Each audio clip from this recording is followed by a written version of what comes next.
Mesdames, Messieurs, bonsoir. Bienvenue à l'émission Parlons-en en ce jeudi 12 janvier 2017 qui marque la commémoration du géant tremblement de terre en Haïti. Aujourd'hui, nous allons parler du fuite de cerveau, un phénomène dont Haïti fait face.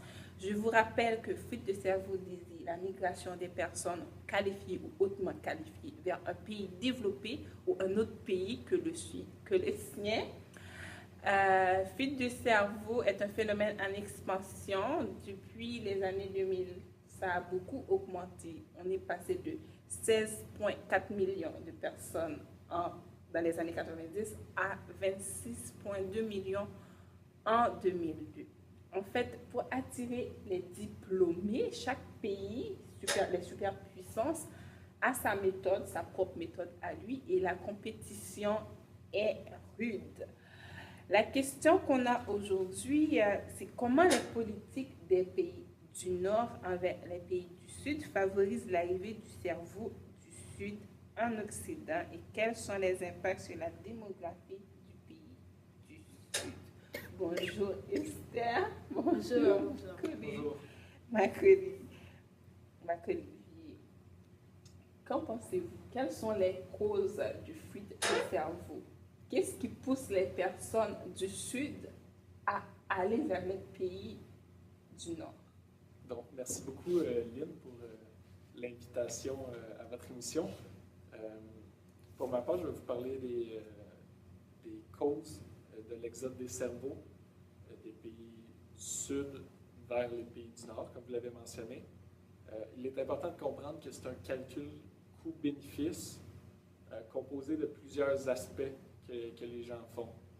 Souvent, on oublie que c'est une perspective multidimensionnelle que les gens font et on a tendance à penser que ça implique seulement des décisions reliées à l'argent.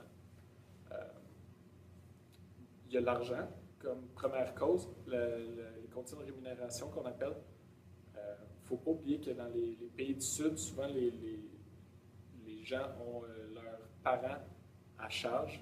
Donc, quand ils vieillissent, contrairement en Occident, qu'on a plus tendance à les placer dans des centres de retraite, les gens du Sud les gardent plus souvent chez eux. Donc, ça a pour conséquence que le coût de vie de tous les gens augmente. Une autre cause de l'exode des cerveaux, c'est les conditions de travail. Parfois, dans les pays du Sud, les conditions qu'on impose aux travailleurs sont plus difficiles physiquement. Également, les horaires sont moins flexibles. Donc, des fois, les fins de semaine, il n'y en a tout simplement pas. Les congés fériés pour la religion ne sont pas accordés quand les religions sont pas majoritaires dans les pays. Il y a aussi l'aspect, une des causes qu'on retrouve, c'est le mode de vie et les conditions d'hospitalité. Par là, on comprend les conditions sanitaires. Donc, parfois, dans les pays du Sud, que ce soit par un manque de ressources matérielles, financières ou plus techniques, on peut avoir des déficiences sanitaires, par exemple l'eau, l'évacuation des eaux usées, tout ça. Il y a le climat social aussi qui joue qui a une grande importance. Des fois, il peut y avoir un conflit armé, il peut y avoir des minorités qui sont discriminées à cause de leur religion, peu importe. Il y a un aspect qu'on peut relier au cas de Cuba, que les gens peuvent s'imaginer un mode de vie occidental et le désirer. Comme je disais, Cuba ont été coupés du mode de vie américain, qui a eu tendance à créer un désir de ceux-ci à le vivre, qui était privé. Il y a aussi l'égalité hommes-femmes.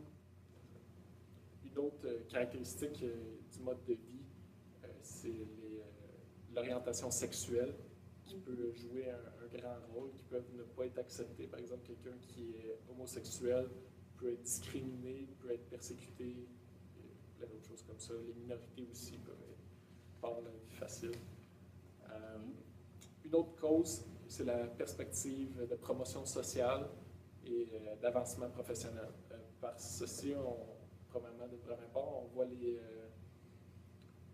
les études. Des fois, elles ne sont pas financées par l'État, les étudiants ne sont pas encouragés à poursuivre leurs études une fois qu'ils ont terminé leur bac ou précédemment les études secondaires. Une fois que les études sont complétées au niveau professionnel, il y a plusieurs cas qui sont documentés avec ça. C'est que les scientifiques ne sont pas appuyés au niveau financier, technologique, technique et formel. Donc ça entraîne que les gens qui veulent avancer un projet ou des recherches qu'ils avaient entamées et qui n'ont pas les moyens de les poursuivre ou de les conclure, vont tout simplement déménager vers les pays du Nord qui leur offrent tout ça. Une autre cause, c'est les lourdeurs administratives. Parfois, le processus dans les pays du Sud est lourd. Des fois, il y a des coûts financiers qui ne sont pas formels, qui viennent s'ajouter à cause de la corruption, des trucs comme ça. Il y a aussi l'aspect des sans-papiers. Des fois, les gens on doit avoir des études, mais sont tout de même des sans-papiers, ce qui complique la chose. Puis des fois, c'est mal vu de démontrer qu'ils sont. La dernière cause qu'on pourrait parler, c'est les liens familiaux, le coût psychologique qui entraîne à quitter son pays d'origine. Il y a l'éloignement que cela cause. Parfois, les gens qui sont des cerveaux ont une famille qui ne peuvent pas emmener avec eux, que ce soit leurs parents. Des fois, ils ont l'opportunité d'apporter leurs enfants, mais les parents non. Ça engage aussi de renoncer à une responsabilité envers ses parents, à un héritage culturel que leurs propres enfants auront de leurs parents. Ce qui a aussi un effet tout à fait sur la démographie. Oui, en effet. Merci à toi, Marc-Olivier, d'avoir répondu et de nous avoir énuméré ces causes très, très importantes. Comme je vous avais dit tantôt, maintenant, on va voir notre invité spécial, Chansade, qui est sur nos ondes.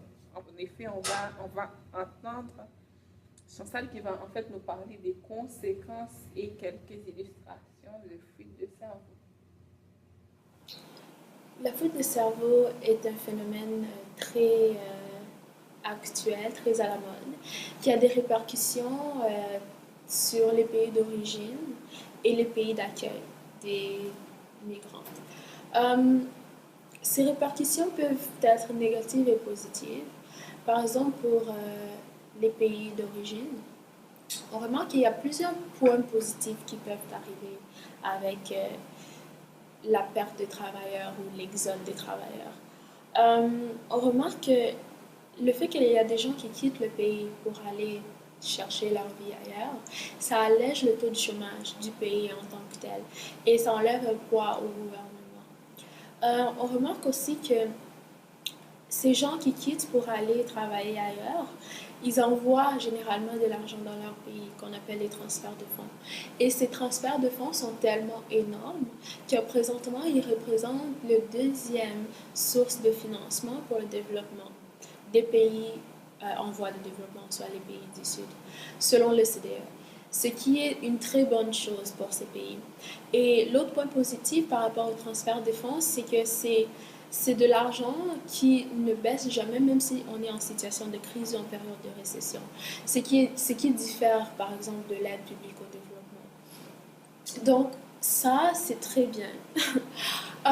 D'autre part, on remarque aussi que la majorité des gens qui quittent, selon l'OCDE, de 20 à 50% reviennent dans les 5 premières années. Et quand ils reviennent, ils apportent des connaissances, de nouvelles connaissances, ils apportent leurs fonds qu'ils ont pu acquérir dans les pays d'accueil, ce qui est très bénéfique pour les pays d'origine. Ceci étant dit, il y a des défis et des enjeux qui viennent pour les pays d'origine concernant la fuite des cerveaux. Quand ces personnes partent, dans le domaine de l'éducation par exemple, le gouvernement a investi dans le domaine pour éduquer ces gens qui vont partir et c'est les pays d'accueil qui vont en bénéficier. Donc ça, c'est une perte pour les gouvernements du Sud. D'autre part, il y a une perte de main-d'œuvre. Et puis, les institutions de base comme la santé, l'éducation, comme on a mentionné, ils vont manquer de la main-d'œuvre pour pouvoir fonctionner. Donc, le gouvernement va être obligé de solliciter, par exemple, les professionnels étrangers pour venir dans leur pays pour travailler. Et ça coûte plus cher parce qu'ils vont devoir les payer un peu plus cher et tout. Donc, ça, ce serait les points négatifs reliés à la fuite des cerveaux pour les pays d'origine. D'autre part, si on prend l'exemple de l'Afrique, qui perd un nombre gigantesque de professionnels à chaque année, l'Afrique est obligée de solliciter les professionnels étrangers pour venir travailler dans leur pays. Et selon les statistiques, l'Afrique perd environ près de 4 milliards de dollars par année, juste en voulant financer, par exemple,